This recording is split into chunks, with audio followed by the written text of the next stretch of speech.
Last year I made the sanding block in a quick bite-sized video, just a fast build to share the idea. Since then I've had a few people ask me to slow it down and walk through the full process. I've used this block on a ton of projects and honestly it's held up way better than I expected. So today we're going to make another one, but this time I'll take it a little bit slower. I'm using a 1 1/8 inch dowel instead of the 1 1/4 inch from the original, mostly because that's what I have on hand. But it also lowers the angle a bit and gives the block a longer feel, which I kind of like. Let's get started.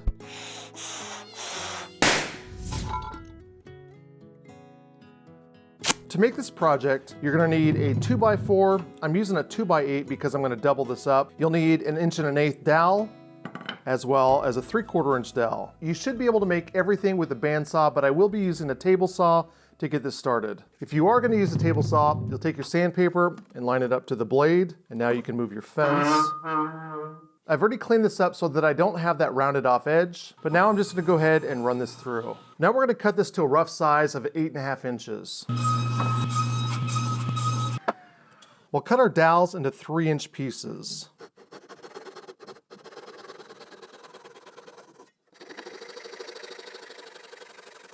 With everything cut, I'll grab an 1 1/8 dowel, and I'm gonna place it on one side of my block. With a pencil, I'll just mark around my block, just the perimeter, and really only the 1/2.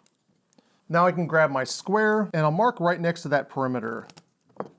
From that line, I'm gonna measure in 6.5 inches. And on this side, I can add another line. And like the other side, I'll bring my dowel in so that it's right along this edge and then against that mark. And I'm going to draw another half circle around it. And this is pretty much everything, but we do need to draw a line connecting the two, just the top of each of the arcs. And to make it easier on ourselves later on, I'm going to find this point here, which should be about the center, and I'm going to draw a line straight up, as well as on this side. So that's about where it was on the center of the end.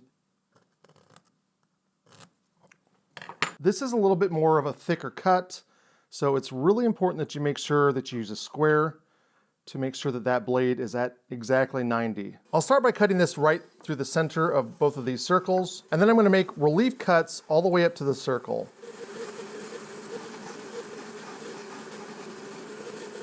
With both of these cut out, I can cut right along the line that connects the two.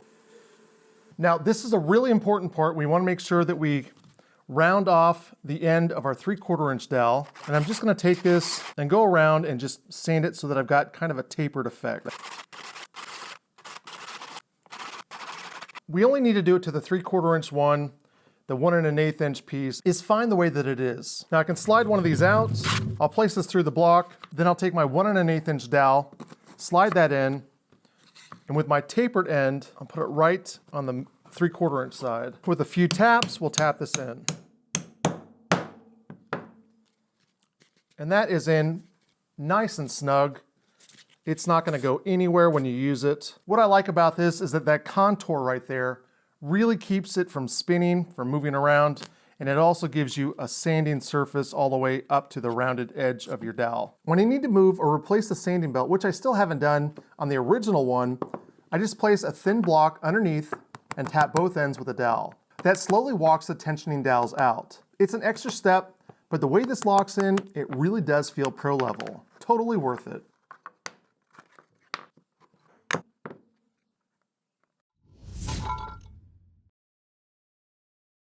To make the holder for this, I've just got 2 pieces of plywood that are slightly larger than the length, and then 2 pieces that are slightly taller than the height. And that's to make up for the box joint that I'm going to make to put this all together. I've also got the second part here that will act as a handle, as well as being able to tap this out when I need to replace the belt. So the first thing that I'll do is I'm going to make a box with these 4 pieces. I use box joints here, but that's just because I like the look. You could absolutely use butt joints, rabbets, or honestly any simple box construction. Whatever's quick and works for you will be just fine. Now with our box made, we can go ahead and glue it together.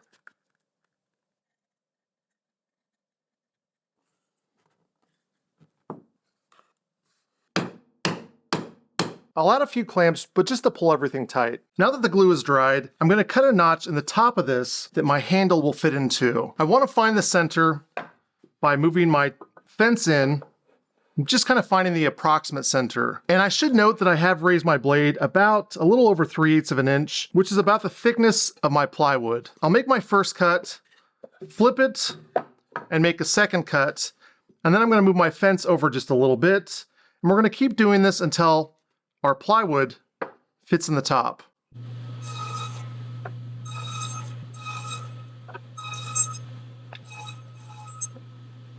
This handle serves two different purposes, as I mentioned earlier. First, it's going to be a handle, and I want to be able to use it to knock out the center when I need to replace or to move the belt. The body of this is only 6.5 inches, but I'm going to go with 6 inches. If this is 10 inches long, then the center is going to be 5 inches. So right there, and then I'm going to move over 3 inches on either side.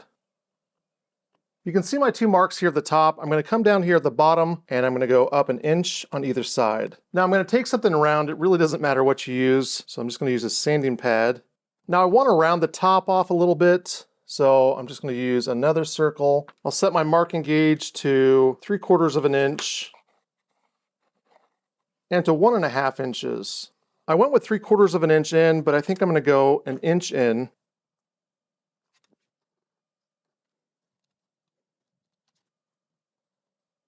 And now I think I'm ready to cut this.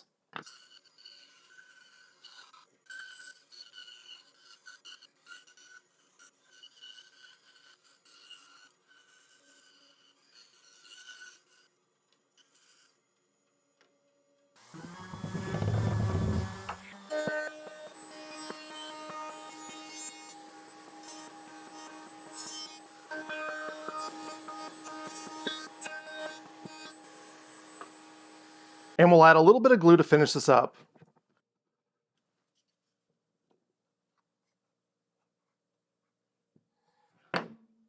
Now, one critical mistake that I made, this slopes a little too much on the sides, so this doesn't really work the way that I thought it would. So I need to clean this up a little bit so that it will work.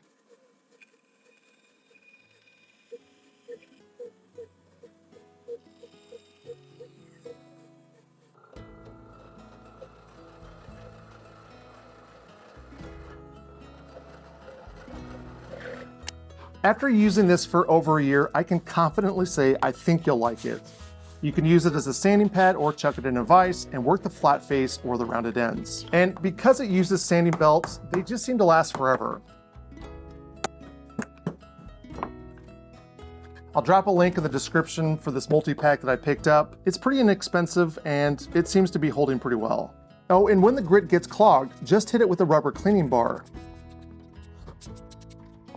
Thanks for watching. If this helped you, scratch that like button and leave a comment thanking my patrons. They make this possible. And remember to keep making things.